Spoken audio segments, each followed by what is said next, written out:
जय हिंद दोस्तों, मैं प्रिंस आपका स्वागत करता हूं रोजगार की राह पर। तो आप सभी कैसे हैं? उम्मीद है सब बहुत अच्छे होंगे और अपनी पढ़ाई को बहुत बेहतर ढंग से कर रहे होंगे। तो दोस्तों, हमारी जो क्लासेस चल रही हैं वो भूगोल की चल रही है। भूगोल में हमने जो पिछली क्लासेस चल रही थी वो करी थी मिट्टी, यानी कि भारत की मृदा। बहुत अच्छे से 2 क्लास में हमने समाप्त किया उसको। और आज हम जो करने वाले हैं, हमारी जो क्लास होगी वो होगी भारत में कृषि। भारत में कृषि क्यों? क्योंकि भारत में कहीं ना कहीं जो कृषि है या खेती ये बात करते हैं हम, वो बहुत महत्वपूर्ण है। और इस चीज से जो हम ज्योग्राफी पढ़ते हैं तो हमारे अंदर भी खुद भी उत्सुकता बन जाती है कि ज्योग्राफिकल जानने का, कि भारत क्या है, भारत में क्या क्या खेती होती है, क्या चीजें हैं, मिट्टी कैसी है इसमें, दर्रे हैं, दर्रे क्या होते हैं, झीलें क्या होती हैं। तो ये सारी चीजें बड़े उत्सुकता का एक टॉपिक हो जाता है। और इसे मैं ये नहीं कहता कि जो स्टूडेंट तैयारी कर रहे हैं वही करे, इससे ना मतलब हर किसी को पढ़ना चाहिए। बड़ा इंटरेस्टिंग सब्जेक्ट है ये। ठीक है, तो क्लासेस आपको कैसी लग रही हैं आप मुझे बता सकते हैं। और कोई भी डाउट होता है, हमेशा मैं बोलता हूँ आपको, आप मुझे कमेंट कर दीजिए, मैं हमेशा रिप्लाई करता हूँ। कि भाई कोई भी प्रॉब्लम आती है तो आप मुझे कमेंट करिए, मैं हमेशा आपको रिप्लाई करूँगा। और कि भाई हमेशा ये कहते हैं ना कि नया साल तो शुरू हो ही चुका है, आप सभी को पता है। तो नए साल पे जैसे हम 1 तारीख को बड़ा जोश दिखाते हैं कि यार आज से ये बदल देंगे, आज से वो बदल देंगे, ये कर देंगे, आज से फोन नहीं चलाएंगे, आज से ये चीज बंद, ये चीज, ये काम कर। तो ये सब बेवकूफी वाली बातें हैं अगर मैं कहूँ तो। बस एक तारीख जो होती है दिसंबर से और जनवरी के बीच में मात्र 1 मिनट का भी, वो कहते हैं ना 1 सेकंड का भी अंतर नहीं होता, कि उधर 11:59 होते हैं, उधर 12 बज के दूसरी तारीख चेंज हो जाती है। बस इतना फर्क होता है सिर्फ नए साल में। सारी चीजें वही होती हैं। आप कोई कहता है ना कि भी आप एकदम से कुछ नहीं कर लेते, एक एक मिनट के अंतराल में आप कुछ नहीं कर सकते। ये सालों की मेहनत होती है जो आपके जीवन में जब आप कुछ बन जाते हो उस दिन आपका नया साल बनाती है। जब आप सक्सेसफुल हो जाते हो तब आपका नया साल होता है। कहते हैं ना कि भाई एक जो स्टूडेंट होता है उसकी जब भी दिवाली, होली और जो भी त्योहार होते हैं, और नया साल तभी बनता है जब वो जॉब पे होता है या फिर वो सक्सेसफुल हो जाता है। तो हमारी और आपकी सबकी नई साल तो तभी होती है जब हम लोग सक्सेसफुल हो जाते हैं। ठीक है, चलिए इसीलिए मैं आप लोगों के लिए एक शेर कहिए फिर शायरी कुछ भी कह सकते हैं, इसको लिख के लेके आया हूँ। वो क्या है? काबिल होकर भी कामयाब ना हुआ, मैं थोड़ा और प्रयास करूंगा। काबिल होकर भी कामयाब ना हुआ तो मैं थोड़ा और प्रयास करूंगा। बीत जाता है 1 साल यूं ही, मैं थोड़ा और अभ्यास करूंगा। कि मैं थोड़ा और अभ्यास करूंगा। कि ये नए साल पे जैसे बहुत सारे बच्चे हैं इन चीज़ों को करते हैं, लेकिन आप प्रयास ना छोड़ें, करते रहें। नए साल आएंगे जाएंगे बहुत सारे, आपका मायने रखता है कि आप 2025 में क्या सक्सेसफुल बनते हैं, या फिर आपकी सक्सेसफुल स्टोरी क्या रहती है जो कि दूसरे लोगों को इंस्पायर करे। ठीक है, तो वो सारी चीज़ें आप 2025 में अपने आप से प्रॉमिस करिए कि हाँ इस बार मैं जरूर करके रहूँगा। चलिए हम अपने टॉपिक पे आते हैं। ठीक है, भारत में कृषि, इसके बारे में पढ़ते हैं। क्योंकि भारत क्या है? एक कृषि प्रधान देश है। क्या है जी? भारत एक कृषि प्रधान देश। अपना भारत सबसे महान।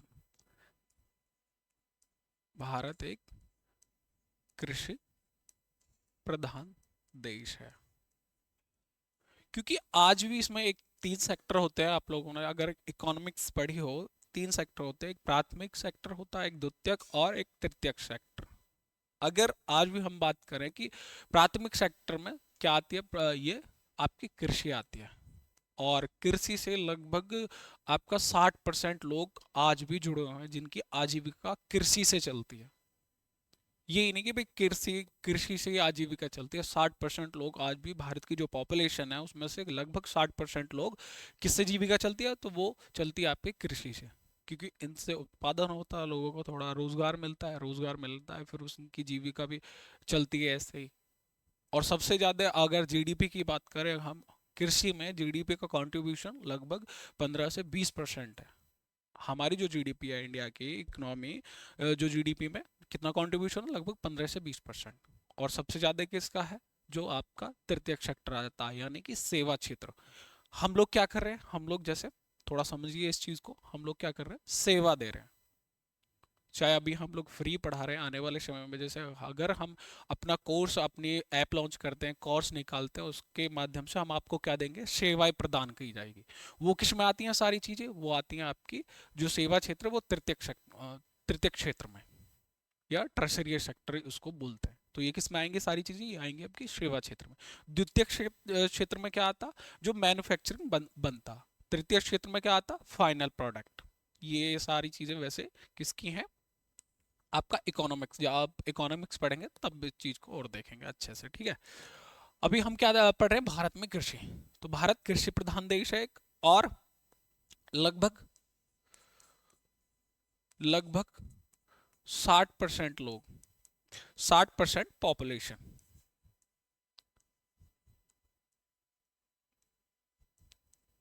पॉपुलेशन किससे जुड़ी हुई है, वो अभी भी कृषि पर निर्भर है। किस पर है, कृषि पर निर्भर। निर्भरता किस पर है, कृषि पर, क्योंकि उनकी आजीविका कहां से चलती है, वो चलती है कृषि पर। अगर हम यही बात करें किसकी, जीडीपी की, जीडीपी की लगभग 15% से लेकर 20%। ऐसा नहीं है कि भाई कम बढ़ती होती चलती रहती है कि भाई, लेकिन एवरेज जीडीपी में कंट्रीब्यूशन कितना है, तो ये लगभग 15 से 20%। कभी कभी मान लीजिए कृषि सूखा पड़ गई, तब थोड़ी ना करेगी कृषि इतना कंट्रीब्यूशन, थोड़ा कम भी होता रहता है, कभी ज़्यादा भी होता रहता है। तो ये आप याद रखें, ठीक है। और हम देखते हैं अब, सबसे पहले भारत में कृषि का जो भूभाग है, भारत में कृषि भूभाग कितने परसेंट,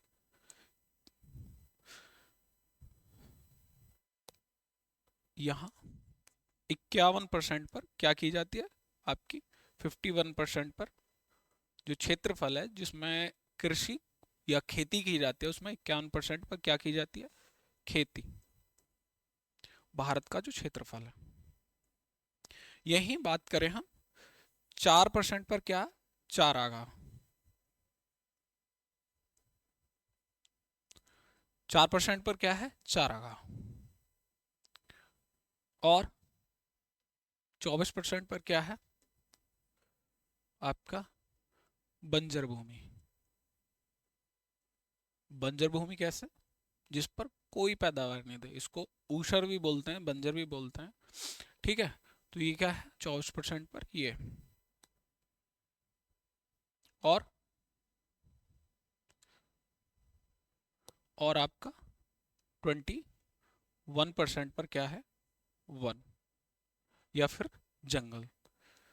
वन जो पेड़ पौधे ये हैं सारे, तो ये बन गया 100%। भारत के कुल क्षेत्रफल का 51% पर खेती, 4% पर चारागाह। चारागाह मीन्स जो जंगली जानवर ये उनके खाने के लिए होता है, जहाँ पर कोई नहीं होता। कुछ संरक्षित क्षेत्र भी इसके अंदर आते हैं। तो 4% पे चारागाह, 24% कैसी है, बंजर भूमि है। सोच के देखो, अगर 24% ये बंजर भूमि को तब्दील कर दे किसमें, कृषि में, तो और कितना आगे पहुंच सकता है भारत, ठीक है। और 21% पे क्या है, वन। वनों को काटकर कुछ खेत बनाए जा रहे हैं, कुछ क्या सोसाइटीज बनाई जा रही हैं, लेकिन वनों का काटना बड़ा बेकार है हमारी जलवायु के लिए। जलवायु बिगड़ जाती है, अनियमित हो जाती, तो वहाँ पर कृषि भी सही से नहीं होती। कैसा नहीं होती कि मानसून नहीं आएगा, और हमारी लगभग 56% किस पर निर्धारित है, हमारी जो कृषि है वो है मानसून पर, यानी कि वर्षा के जल पर। तो ये वनों का जो कटाव है बड़ा बेकार है। अब देखते हैं हम थोड़ी सी इसमें कुछ समस्याएं, ये कृषि की कुछ प्रमुख समस्याएं, कृषि की कुछ जैसे प्रमुख समस्याएं, समस्याएं। भाई हर चीज में कोई चीज ऐसी है कि उसको आप करते हैं और उसमें समस्या ना आती हो। आपने कोई भी काम ऐसा किया, आप सपोज करिए आप तैयारी ही कर रहे हैं, आपने तैयारी शुरू करी आज से, 1 दिन 2 दिन 4 दिन आपको ठीक लगा, लेकिन 4 दिन 10 दिन बाद आपको समस्या जरूर आएगी आपके जीवन में। कभी कुछ आ गया, घर से ही फोन आ गया कि भैया ये प्रॉब्लम हो गई है, और भी वो कुछ फ्रेंड्स का फोन आ गया, ये दिक्कत आ रही है, कहीं कुछ दिक्कत, ऐसी समस्याएं हर चीज में आती हैं। ये ना मान के चले भाई कोई भी ऐसा है कि हाँ उसमें समस्या नहीं है। जैसे न्यूनतम समर्थन मूल्य, न्यूनतम समर्थन मूल्य, एमएसपी, मिनिमम सेलिंग प्राइस। इसी के लिए 2020 से लेके और आज भी धरना प्रदर्शन चल रहा है किसानों का। आज भी क्या चल रहा है? धरना प्रदर्शन कि एक समान न्यूनतम समर्थन मूल्य होता है जो सरकार तय करती है कि भाई इतना। जैसे मान लीजिए सरकार ने गेहूं का रेट किया 2,000 रुपये, 2,000 रुपये प्रति क्विंटल। जब प्रति क्विंटल कर दिया तो इससे नीचे कोई भी गेहूं नहीं बेचेगा या फिर कोई भी गेहूं नहीं खरीद सकता, इससे ऊपर कोई भी खरीद सकता प्राइवेट में। लेकिन कितना? 2,000 रुपये प्रति क्विंटल के हिसाब से उसका कम से कम है। अगर कोई नहीं खरीदता तो फिर सरकार लेती है और सरकार इसका आयात निर्यात करते हैं ऐसे। ठीक है, तो ये एग्जाम्पल के तौर पर था। तो इसकी एक प्रमुख समस्या न्यूनतम समर्थन मूल्य, जो धरना प्रदर्शन आए दिन देखा होगा आपने। दिल्ली का, दिल्ली के किसानों ने दिल्ली को घेरा। ठीक है, अनुबंधित खेती, अनुबंधित खेती और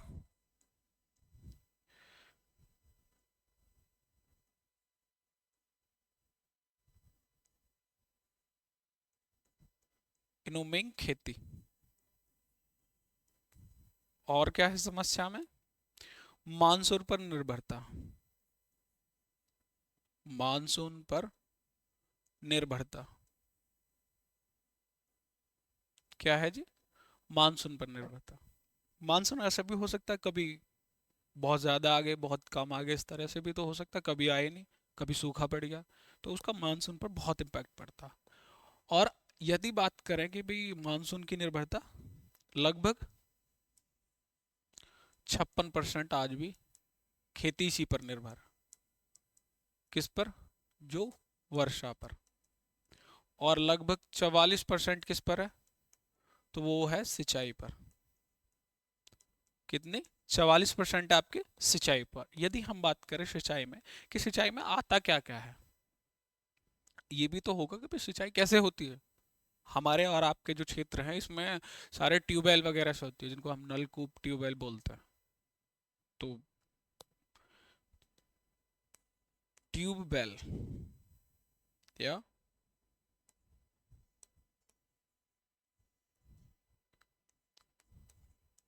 ट्यूबवेल लगभग 57%।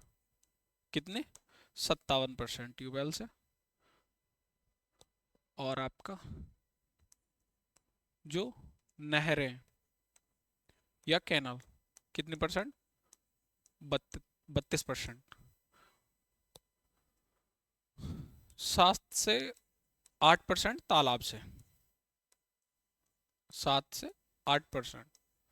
7 से 8% क्या? तालाब से किया जाता है। बाकी 2 से 3% अन्य चीजों से, अन्य अन्य चीजों के साथ। ठीक है, क्यों अन्य चीजें में? क्या आपका जैसे कुछ ड्रोन के थ्रू या फिर आपने पर टंकी, ये बड़ा जो ट्रैक्टर के पीछे जो टैंक लगा देते हैं उसमें जो छिड़काव किया जाता है, ऐसे भी क्या की जाती है? सिंचाई की जाती है। तो बाकी ट्यूबवेल 57% और 32% और 7-8% तालाब, और अन्य में क्या आ जाता है आपका? 2-3%। ये किस में है? ये भी सिंचाई में है, जो भारत में 44% की जाती है सिंचाई, उसके अंदर आता है ये सारी चीजें। ठीक है, अब आते हैं किसकी तरफ। आप एक चीज ये जान ले, एक हुई थी हमारे यहाँ पर गेहूं का, गेहूं और चावल के उत्पादन को बढ़ाने के लिए इंपॉर्टेंट है क्या? हरित क्रांति, हरित क्रांति 1900 1967 से 68, 1967 से 68 के बीच में। अगर बात करें हरित क्रांति के जनक के रूप में, जनक के रूप में, जनक किसको? MS स्वामीनाथन। स्वामी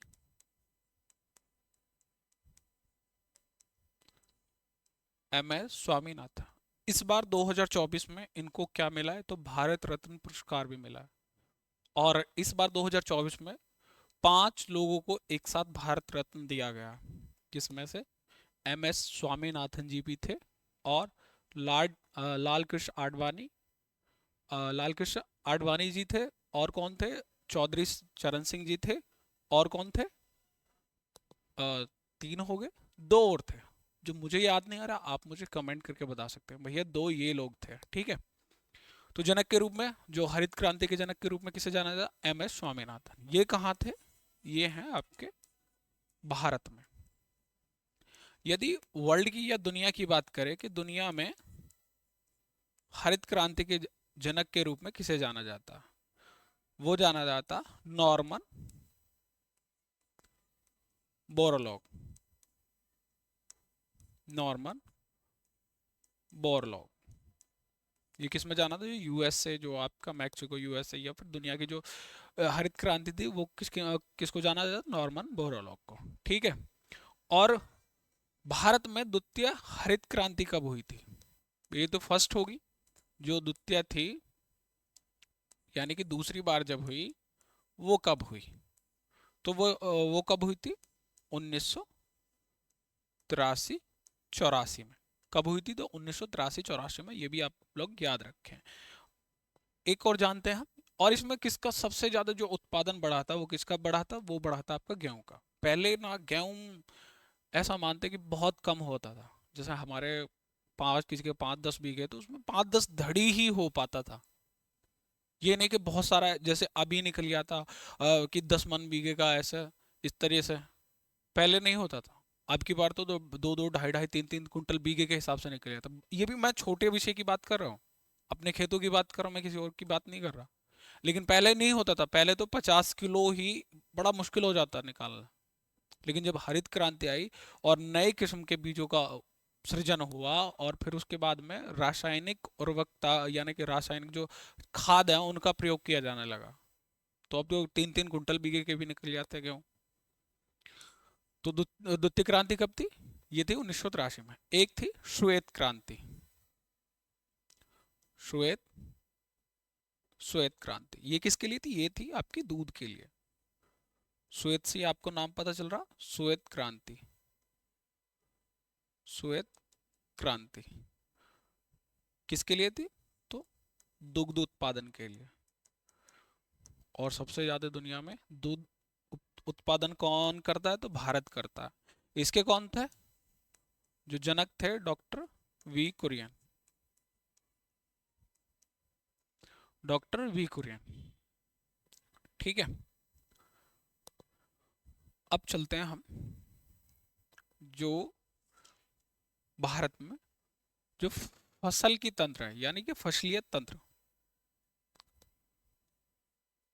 कि कितने वर्गों में बांटा गया है इसको, 3 वर्गों में, रबी, खरीफ और जायद। क्या, रबी, खरीफ और जायद की 3 चक्रों में बांटा गया फसल का। अगर कोई चक्रीय रूप पूछे, जैसे फसल का फसल का चक्रीय रूप,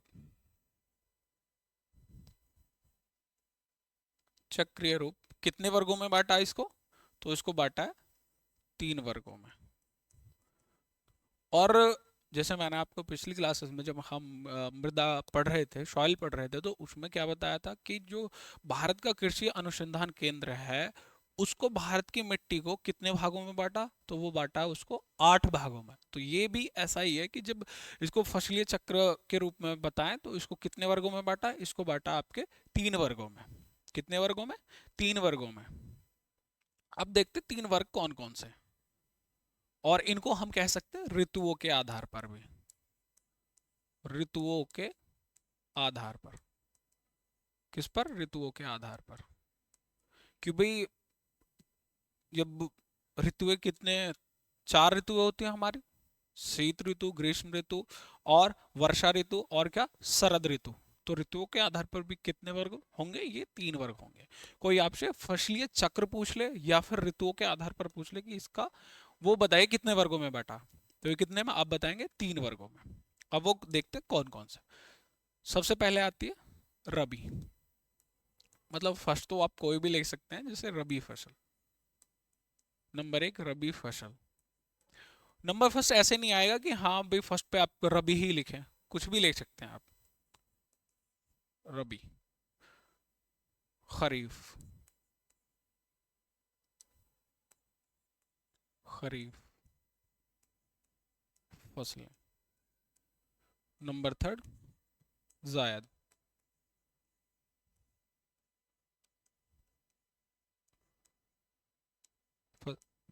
फसलें। ठीक है, तीनों नोट कर लेंगे आप लोग। अब आते हैं हम सबसे पहले किसकी बात करते हैं, रबी की फसल की। किसकी बात करते हैं, रबी की फसल। रबी की फसल कौन कौन सी है।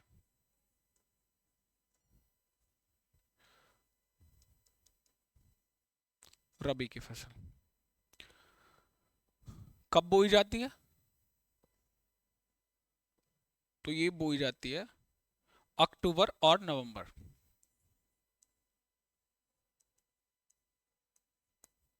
अक्टूबर से नवंबर के माह में।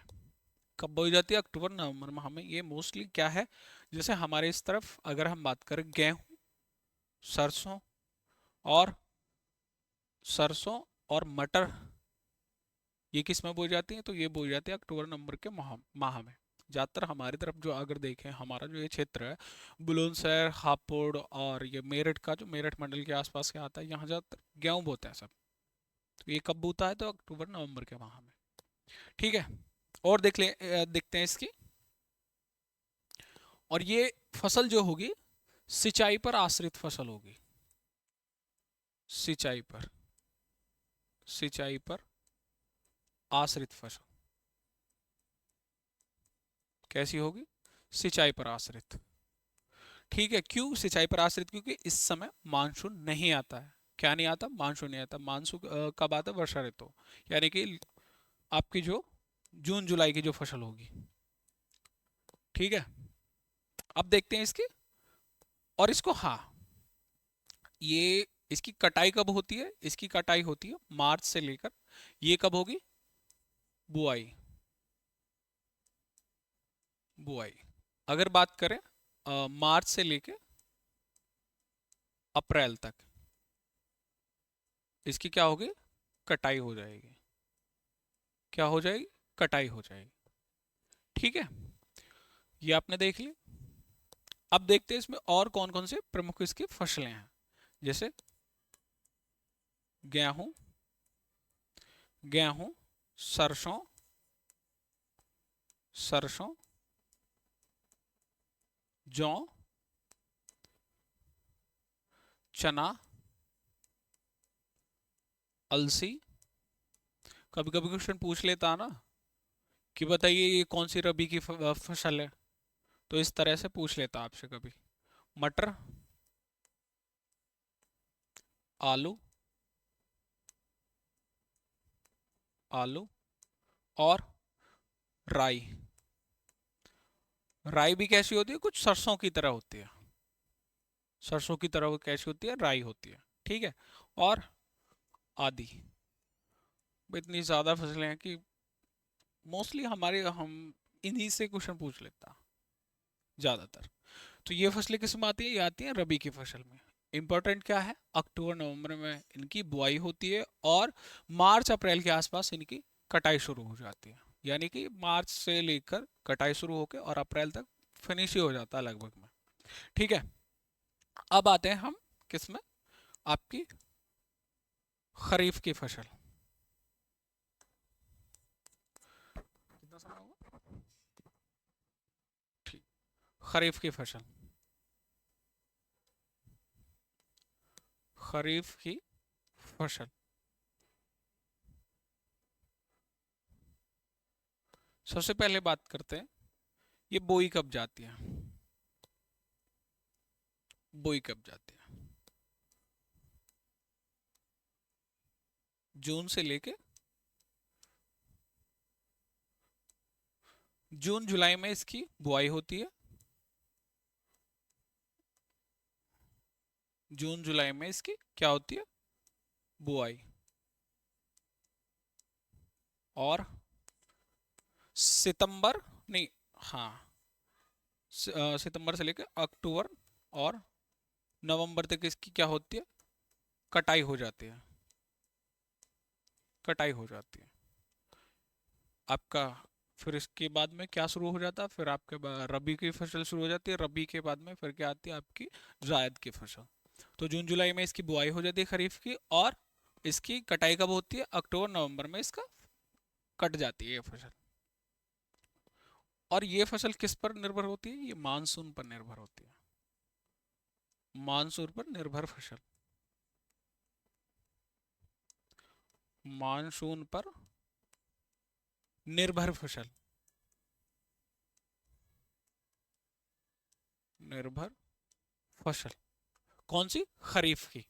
अब देखते हैं इसमें मानसून पर क्यों, जैसे कि धान इसी समय में बो जाता है, यानी कि जो हम चावल बोते हैं, मूंजी लगाते हैं, उसको अभी इस समय में लगता है। और आपने देखो अगर मानसून नहीं हो तो सिंचाई हम कितनी भी कर लें, बड़ी कमी पड़ जाती है उस समय पानी की, क्योंकि पानी अधिक, पानी की जो फसलें हैं वो उसमें बोई जाती है, पानी उनको ज़्यादा चाहिए।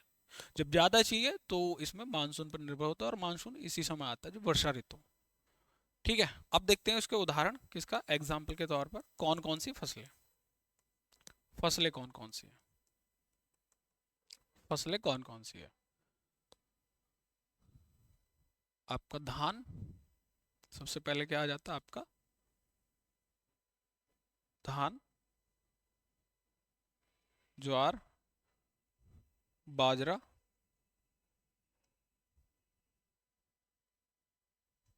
मक्का,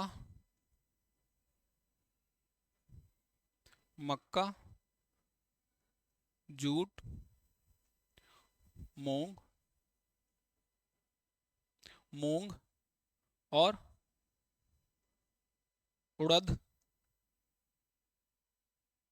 उड़द, मूंगफली। भाई मूंगफली भी तो अभी बोई जाएगी है, कब बोई जाएगी, जून जुलाई में, ताकि आप लोग नवंबर दिसंबर में खूब आराम से खा सकें। मूंगफली, तिल, सोयाबीन, क्या होगा, सोयाबीन, और क्या होगा, अरहर, अरहर भी कब बोई जाते हैं, इसी समय। और आदि फसलें किस में बोई जाती है, तो ये बोई जाती है आपकी खरीफ की फसलों में। अब देखते हैं हम थोड़ा सा मैप भी देख लेते हैं एक बार, क्या देख लेते हैं, मैप। ये तो चलिए उस, हाँ, खरीफ की फसलें, ये सारे मैप उसके है ना, हाँ चलो इसे बाद में देखेंगे, मैप को हम किस में देखें, बाद में देखेंगे। और अब आते हैं हम थर्ड नंबर पर, क्या, जायद की फसलें,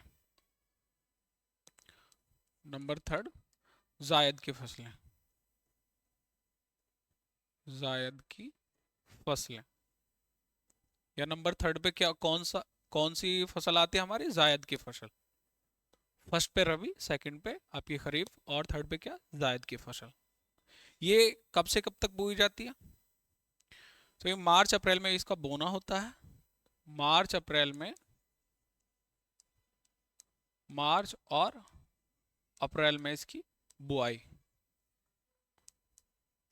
बुआई। और इसकी कटाई कब होती है, इसकी कटाई होती है आपकी जून जुलाई में, जून से जुलाई तक।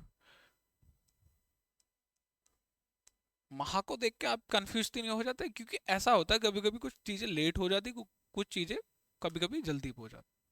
जैसे मान लीजिए आपने गेहूं की फसल अभी बोई, इस बार हम लोगों के जो गेहूं हैं वो थोड़े लेट हो गए, लगभग 15 नवंबर या दिसंबर, 1 दिसंबर के आसपास हमारे गेहूं हुए। क्यों, क्योंकि कहीं ना कहीं जैसे थोड़ी लेट इस बार करना शुरू किया था, क्या, पलेवा जो खेतों की पलेवा होती थी वो थोड़ी लेट हुई थी। और लेकिन पिछली बार ऐसा हुआ था कि बारिश हो गई थी, और बारिश होने के बाद में तुरंत जैसे धान कटे, उसके बाद में क्या हुआ कि उन्हीं के ऊपर फिर क्या कर दी, जब बारिश होगी तो जुताई कर दी, फिर जल्दी बो गए, लगभग अक्टूबर में ये बोना शुरू कर दिया सबने। तो कभी कभी लेट सवेर हो जाता है, ऐसा नहीं है कि हाँ सारी चीज़ें एक्यूरेट होती हैं। आगे पीछे थोड़ा बहुत होता है। ठीक है, जायद की। अब इसमें देखते हैं हम प्रमुख कुछ फसलें, इसकी फसलें कौन कौन सी हैं। फसल, जैसे एग्जाम्पल का तरबूज, तरबूज, खरबूज, खीरा, ककड़ी, खीरा ककड़ी, और क्या होगा, हरी सब्जियां, हरी सब्जियां, क्या होगा, हरी सब्जियां और आदि। तो आपने देखा होगा जब मार्च अप्रैल के आसपास कौन सी, क्या बोई जाते हैं, तो ये बोई जाती है, और लगभग जून जुलाई में इनका बीच में जब कटाई होती है, जून जुलाई में इनकी पूर्णतः कटाई हो जाती है। और खीरा, तरबूज, खरबूज, ककड़ी, ये सब कब आते हैं, तो ये आपके जो बीच का मई जून के आसपास, क्योंकि समझ गर्मी भी बहुत होती है, पानी का लेवल बहुत कम हो जाता है बॉडी का। तो ये सारी चीज़ें कैसी हैं, ये सारी चीज़ें जो हमारी बॉडी के जो हमारा वाटर लेवल है उसको सही रखती हैं। ठीक है, अब इसमें देखेंगे हम आगे जैसे बाकी कि जैसे चावल की खेती, चावल भारत की प्रमुख खाद्यान्न फसल है, या सबसे ज्यादा खाई जाने वाली फसल कौन सी है, वो चावल है। और सेकंड नंबर पे क्या आता है, गेहूं। अगर पूरे वर्ल्ड की बात करें कि जी वर्ल्ड में सबसे ज्यादा क्या चीज खाई जाती है, वो है आपका गेहूं। लेकिन भारत की बात करें तो भारत में क्या है, चावल। ठीक है, तो चावल, और वर्ल्ड में पूछे तो आपको गेहूं। इस इसके बारे में हम कल चर्चा करेंगे, कल बात करेंगे कि हाँ कौन कौन सी फसल कहाँ उगाई जाती है, और उसका वेटेज कितना, और कौन से देश में ज़्यादातर कौन सी फसल, हमारे भारत की जो मुख्य मुख्य कुछ फसलें हैं उनके बारे में हम जानेंगे कल नेक्स्ट वीडियो में। ठीक है, तो हमेशा मैं कहता हूँ कि अगर वीडियो अच्छा लगे तो लाइक शेयर एंड सब्सक्राइब कर दीजिए, और अपने दोस्तों में इसको शेयर कर दीजिए हमेशा। और कहते हैं ना कि भाई लाइक जरूर करके जाए ताकि हमारा भी मनोबल बढ़ता रहे। ठीक है, मिलते हैं कल नेक्स्ट वीडियो में, धन्यवाद दोस्तों।